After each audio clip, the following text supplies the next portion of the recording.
পদত্যাগ করার পরে তারপর আলোচনা হতে পারে, তার আগে কোনো আলোচনা হতে পারে না।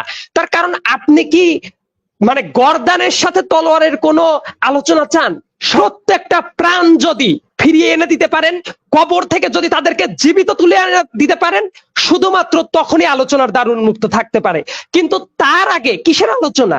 আপনি আলোচনার টেবিলে ডাকছেন, কুমিল্লায় আপনি রক্তের গঙ্গা বইয়ে দিচ্ছেন, সিলেটে আজকে সেম আক্রমণ হয়েছে, গতকাল উত্তরায় আক্রমণ হয়েছে, আজকে বগুড়ায় একটু আগে সন্ধ্যার পরে আক্রমণ হয়েছে। এক সাইডে আলোচনার টেবিলে ডাকবেন এবং আরেক সাইডে এইভাবে রক্তক্ষয়ী সংঘর্ষকে উস্কে দেওয়া হবে। এটা কি কোনো আলোচনার লক্ষণ? আর কোনো জায়গা নাই। এক দফা এক দাবি, এই খুনের দায় নিয়ে এই অবৈধ স্বৈরাচার খুনি সরকারের পদত্যাগ করাটা হলো এখন একমাত্র। মিলন ভাই যে কথাটা বললেন যে আলোচনায় বসা যায় কিনা, আলোচনার সুযোগ আছে কিনা, এবং উনি মাননীয় প্রধানমন্ত্রীর ভূয়সী প্রশংসা করলেন যে তার আলোচনার দ্বারটা উন্মুক্ত আছে। অত্যন্ত দুঃখের সাথে জানাচ্ছি, আলোচনার দ্বার ততক্ষণ পর্যন্ত উন্মুক্ত ছিল যতক্ষণ পর্যন্ত সাধারণ শিক্ষার্থীদের রক্ত ঝরে নাই। সাধারণ শিক্ষার্থীদের রক্ত ঝরিয়েছে শুধুমাত্র পুলিশ না, police, BGB, army, at the same time Chhatra League, Jubo League, রাস্তা থেকে ভাড়া করে নিয়ে যাওয়া টোকাই লীগ। শুধু ছাত্ররা মারা যায়নি। আপনি দেখেন এই আন্দোলনে, আমি যদি ফখরুল চৌধুরী মিলন ভাইকে জিজ্ঞাসা করি, ওই যে ছোট ছোট বাচ্চা, 3 বছরের বাচ্চা, 5 বছরের বাচ্চা, ঘরের ভেতর যারা শুয়েছিল, বারান্দায় যারা দাঁড়িয়েছিল, ছাদে যারা খেলাধুলা করছিল, এই বাচ্চাগুলার গায়ে যখন বুলেট এসে লেগে সেই বাচ্চাগুলো মারা গেল, তার দায় কিভাবে দিবেন? আমি আলোচনায় বসতে রাজি আছি, আমার মনে হয় ছাত্ররা আলোচনায় বসতে রাজি আছে শুধুমাত্র তখনই যখন এই যে রিপোর্টেড 300-র ওপরে এবং আনরিপোর্টেড সেটা 500, 600, 1000 এবং আরো বেশি হতে পারে, এই প্রত্যেকটা প্রাণ যদি ফিরিয়ে এনে দিতে পারেন, কবর থেকে যদি তাদেরকে জীবিত তুলে এনে দিতে পারেন, শুধুমাত্র তখনই আলোচনার দ্বার উন্মুক্ত থাকতে পারে। কিন্তু তার আগে কিসের আলোচনা? আপনি যে আলোচনার কথা বললেন, আপনাদের যে মাননীয় প্রধানমন্ত্রী, এর আগে উনার অনেক বক্তব্য আছে। আমি ইলেকশনের আগে উনাকে কোট করে যদি একটা কথা বলি, উনি নিজেই বলেছিলেন তার রাজনৈতিক প্রতিপক্ষকে যে খুনিদের সাথে কিসের আলোচনা। দেখবেন এটা পত্রিকায় রিপোর্টেড ছিল, উনি তার রাজনৈতিক প্রতিপক্ষ দলকে নিয়েই এই আলোচনাটা করেছিলেন। তাহলে এই সময়ে যে খুনগুলা হলো, এর দায় কার? এর দায় যার, তার একমাত্র উপায় হলো এখন আলোচনার জন্য তার পদত্যাগ করার পরে তারপর আলোচনা হতে পারে, তার আগে কোনো আলোচনা হতে পারে না। তার কারণ আপনি কি গর্দানের সাথে তলোয়ারের কোনো আলোচনা চান, সংলাপ চান? এটা হতে পারে যে গর্দানের সাথে আপনি তলোয়ারের সংলাপ চাচ্ছেন? এটা হতে পারে না। তখন হতে পারতো যদি কোনো খুন না হতো, যদি কোনো রক্ত না ঝরতো। এই আন্দোলন শুধু আর ছাত্র আন্দোলন নাই, ছাত্র জনতার সম্মিলিত আন্দোলন হয়ে গেছে। শিশু থেকে শুরু করে বৃদ্ধ যুবা প্রত্যেকের রক্ত ঝরেছে এই আন্দোলনে। কার নির্দেশে? আপনি যে বারবার করে বলেন যে তাকে ভুল বোঝানো হয়েছে, এই যে এই ধরনের ন্যারেটিভ, এর মতো বস্তা পচা ন্যারেটিভের আমি তীব্র সমালোচনা করছি। তাকে ভুল বোঝানো যায়, তার মানে উনি এতবারের প্রধানমন্ত্রী হিসেবে ক্ষমতায় বসে আছেন, তারপরেও যদি উনাকে বারবার বারবার করে ভুল বোঝানো যায়, তাহলে এই জাতীয় ব্যক্তি যিনি অন্যের দ্বারা প্রভাবিত হয়, উনার কি ওই চেয়ারে বসে থাকার কোনো যোগ্যতা আছে? যাকে এতবার করে ভুল বোঝানো হয়, তার তো আসলে নিজস্ব চিন্তা চেতনার কোনো জায়গা নাই। তাহলে আপনার কথা মতো সেটাই যদি হয়, তাহলে উনি ওই চেয়ারে বসে থাকার কি যোগ্য? আর আরেকটা গুরুত্বপূর্ণ ব্যাপার হলো, কোনো কথাবার্তা আসলেই যেটা আসে যে তাহলে বিকল্প কি কেউ আছে? এই ন্যারেটিভটা তৈরি করা হয়েছে বিগত 15 বছর ধরে। এই কারণে একবার না, 2বার না, 3বার সাধারণ মানুষের ভোটাধিকার হরণ করা হয়েছে বিকল্পকে এই জুজুর ভয় দেখিয়ে। আমার বয়স 27 বছরে পড়বে, আমি আজ অবধি কোনো ভোট দিতে পারি নাই। এই যে ভোটাধিকার কেড়ে নিল, এই ভোটাধিকার কেড়ে নেওয়ার লেজিটিমেসি তৈরি করা হয় এইভাবে যে বিকল্পকে, পরবর্তীতে যারা আসবে দেশের অবস্থা আরো খারাপ হবে। বিকল্পকে মানে কি? আমি বিকল্প, আমরা বিকল্প। আমার ওই কনফিডেন্স আছে যে আমি বিকল্প, এটা বলার অধিকার আমার আছে। আমি এই বাংলাদেশের নাগরিক, প্রত্যেকে বিকল্প। এই যে তরুণ সমাজ যারা আজকে অধিকার আদায়ের জন্য নামছে, তারাই বিকল্প। আপনারা বিকল্পকে এই চিন্তা করার দায়িত্ব তো আপনাদের না, কোনো ব্যক্তির না, কোনো দলের না। বিকল্পকে এটা ডিসাইড করবে দেশের জনগণ।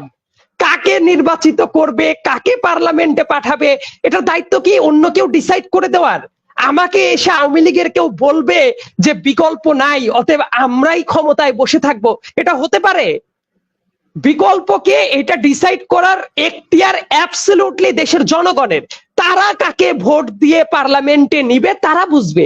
তো এইটা তো অন্য কেউ ডিসাইড করার না যে অন্য কেউ আসতে পারবে না, অন্য কেউ বসতে পারবে না। আপনাদের কাজ হলো এই ব্যর্থতার দায়বদ্ধতা স্বীকার করে পদত্যাগ করা। তারপরে বিকল্প কে হবে সেই এখতিয়ার বলেন, সেই দিক নির্দেশনা বলেন, সেটা দেশের জনগণই ঠিক করে নিতে পারে। আপনারা জনগণকে ভোট দিতে দেন না বিগত 3টা টার্ম, একটা টার্ম না, 2014, 2018, 2024 ইলেকশন ভোট দিতে দেন না। মানুষের মত প্রকাশের স্বাধীনতা নাই, মানুষকে অত্যাচার নিপীড়ন করে জাহান্নাম বানিয়ে ফেলেছেন। আর তারপরে সে বলছেন বিকল্প নাই, এই জন্য শাসন করছি। এই ধরনের বস্তা পচা ন্যারেটিভ দিয়ে শুধুমাত্র দেশের তরুণদেরকে না, দেশের সবাই মুখকে বন্ধ করে রাখার একটা লেজিটিমেট গ্রাউন্ড করা হয়েছে। এই ব্যাপারটা আমি অত্যন্ত নিন্দার সাথে প্রতিবাদ জানাই। এবং আরেকটা গুরুত্বপূর্ণ ব্যাপার হলো, আপনারা বলছেন যে আলোচনা টেবিলে বসার জায়গা আছে কিনা। আলোচনা কখন হতে পারে? আলোচনা হতে পারতো যদি তাদের কথার কোনো দাম থাকতো, ভ্যালু থাকতো। আজকে যে মুহূর্তে আমি এই টকশোতে কথা বলছি, আজকে দিনে বিকেল বেলায় কুমিল্লায় বর্বরোচিত আক্রমণ করেছে। এটা কিন্তু রাষ্ট্রের শুধুমাত্র পুলিশ না বা অন্য কেউ না, যুবলীগ, ছাত্রলীগ, তারা ডিরেক্ট অস্ত্রধারী হয়ে এসে আক্রমণ চালিয়েছে। এমনকি রাস্তায় ছাত্ররা আক্রমণের শিকার হয়ে যে মুহূর্তে তারা বিভিন্ন বাড়িতে আশ্রয় নিয়েছে, সেই বাড়িতে গিয়ে তাদের উপরে ঝাঁপিয়ে পড়া হয়েছে। আপনারা একটু দেখুন, জনতা ফেসবুক খুলে দেখুন, লাইভ স্ট্রিমিং গুলা যেগুলা হচ্ছে সেগুলা দেখুন।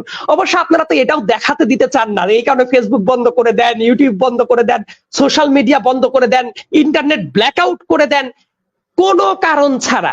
কাজেই এই যে ঘটনাগুলো ঘটছে, আপনি আলোচনার টেবিলে ডাকছেন, কুমিল্লায় আপনি রক্তের গঙ্গা বইয়ে দিচ্ছেন, সিলেটে আজকে সেম আক্রমণ হয়েছে, গতকাল উত্তরায় আক্রমণ হয়েছে, আজকে বগুড়ায় একটু আগে সন্ধ্যার পরে আক্রমণ হয়েছে।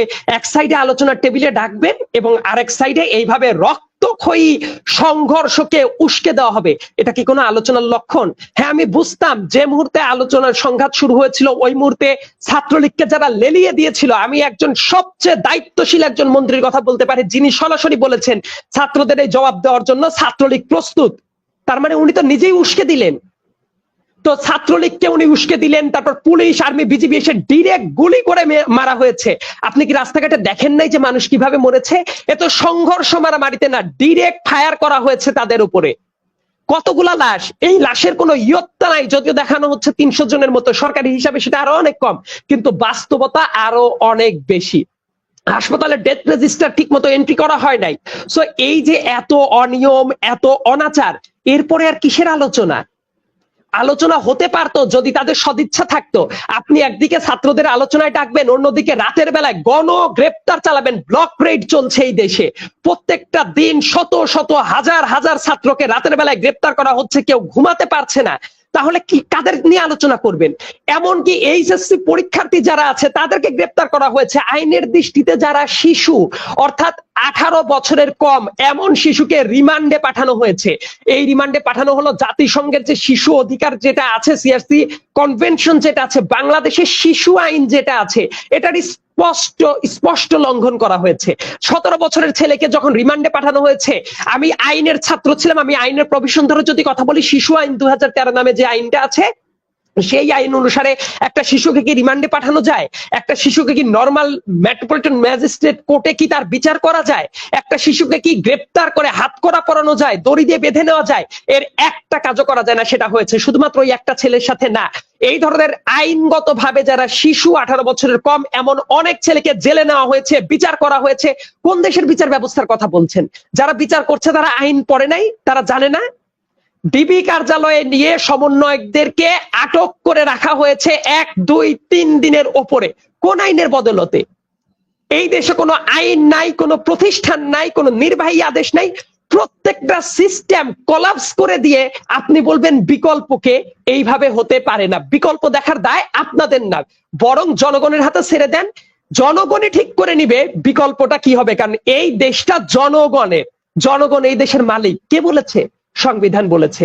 কাজে এনামুল হক মনির ভাই, আপনি যেভাবে বললেন যে আলোচনার ডাক দিয়েছে, সেটা কি এত রক্ত গঙ্গার পর ভিত্তি করে দিয়ে আলোচনার আর কোনো জায়গা নাই। আলোচনা একটা জায়গাতেই হতে পারে, তারা যদি পদত্যাগ করে, এই অবৈধ সরকার যদি ক্ষমতাটা ছেড়ে দেয় এবং এত রক্ত গঙ্গা ঝরানোর দায় যদি নেয়, তারপরে রাষ্ট্র ব্যবস্থা কিভাবে যাবে। জিল্লুর ভাই অনেক কথা বলেছেন, বিভিন্ন আইনগত প্রক্রিয়ার কথা বলেছেন।